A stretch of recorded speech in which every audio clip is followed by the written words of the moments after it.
Thomas Hammock has decided to join Mike Macdonald's Seattle Seahawks as the new running backs coach after quite an interesting legacy at Northern Illinois. What's up, kinfolk? It's RJ Young. I am not on a step mill. If this is your first time watching Adapt and Respond, thank you for joining us here. We talk college football year round. If you're into that, hit that subscribe button, like this video, answer the question in the comments below. How do you feel about Thomas Hammock deciding to leave his post as the head coach at Northern Illinois to become the highest paid running backs coach in the NFL for Mike Macdonald's Seattle Seahawks? They've known each other for quite some time. 5 years ago, they were, they were colleagues in Baltimore. Got to know each other very well. Opening comes up, Hammock jumps on it. There's a couple of things that I think are interesting to point out about Thomas Hammock making this move, but they all begin with beating Notre Dame on the road, number 5 Notre Dame on the road, 2024, putting money in the bag in a game where the Huskies were a 28.5-point underdog. They managed to go get a W against a team that would end up playing for the national championship against Ohio State and finishing national championship runner-up. It could have been a tremendous turning point for Northern Illinois. It could have been a jumping off point for Huskies football to return to some levels that we had not seen them achieve in a while. It could have been Northern Illinois becoming what Boise State did become in 2024, or what North Dakota State hopes to become in 2026 and beyond. Same is true of Sacramento State or any other group of 6 program that found its way. Tulane, James Madison in 2025. But what it ended up being is Thomas Hammock watching guys enter the transfer portal and trying to tell everybody what the reality of those decisions was probably going to be. You would have guys into the portal and then not have a place to go. And that would sometimes change. So from entering the portal and not having a place to go, Hammock says, you enter the portal to transfer to a place you think is better than the one you're playing at, to transfer to a place where perhaps they win at a higher level in a league that gets a little bit more TV viewership. Are you going to play? That was his pitch to end last year, very much trying to keep the focus on, are you that good? And that was really the tenor of the conversation I would have when I was at the AFCAs last month. I would run into coaches at all levels who are facing the same kind of conversations and questions that anybody not named Ryan Day, Kirby Smart, Kalen DeBoer, Brent Venables, Steve Sarkisian, Marcus Freeman et al. Are having to have. They're having a different kind of conversation. The one that they're having at the levels below them is very, very interesting and also very, very simple. Where are you going? And if you're going there, are you going to play? And is it important to you that you play? Do you still like playing football?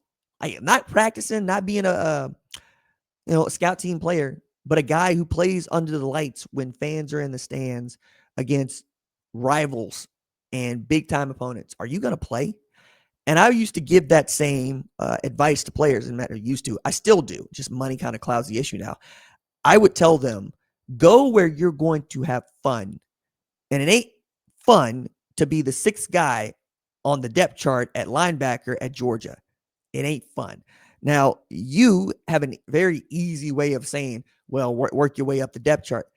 It's harder than you think, because it's not just about work and merit. It's about, does your position coach like you? Does the coordinator like you? Does the head coach remember your name? Do you get an opportunity in practice to make plays? Some of you played high school sports, and there is a corollary here that I think you can engage with, even if you didn't play big-time college football. You've been around good high school football programs, good high school baseball programs, good high school basketball programs. In Oklahoma, at least while I was in school, and I still think today I don't follow the baseball programs as much as I follow the high school football programs. But I'm fairly certain this is still true. Owasso baseball team, just so terribly good. So amazingly good. awesome, you might say.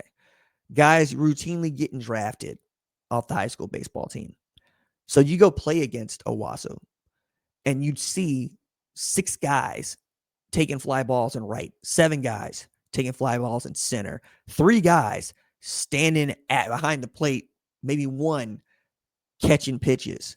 You'd see just depth everywhere.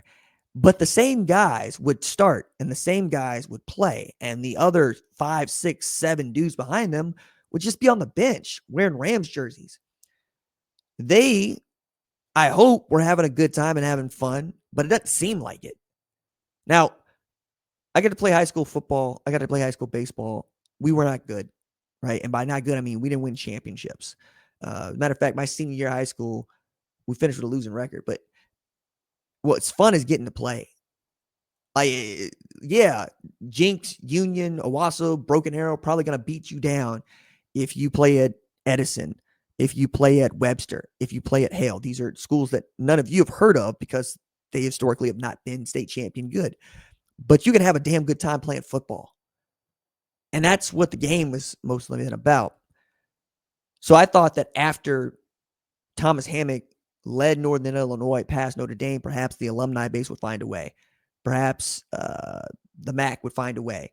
But it just didn't happen. And now that Northern Illinois is going to play its first season of Mountain West football without the guy that was supposed to help transition them to the space, it becomes an interesting place for an FBS head coach to be there. Now, Rob Harley, defense coordinator, is going to be the interim head coach, but I don't know that he's going to end up being the guy to start the season for them because there's quite a few dudes that might be interested in that spot, but it's a difficult job.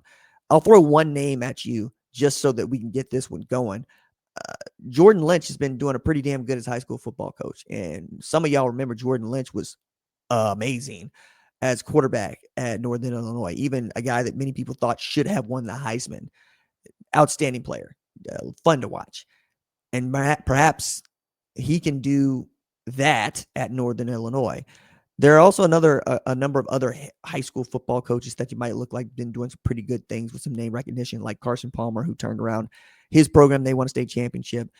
Or you can go get a running backs coach from Power 4. Like that's what some people have done in the last years. I don't think that's a great way to go. Kenny Burns comes to mind. Stan Drayton comes to mind. I wouldn't do that. That's not me.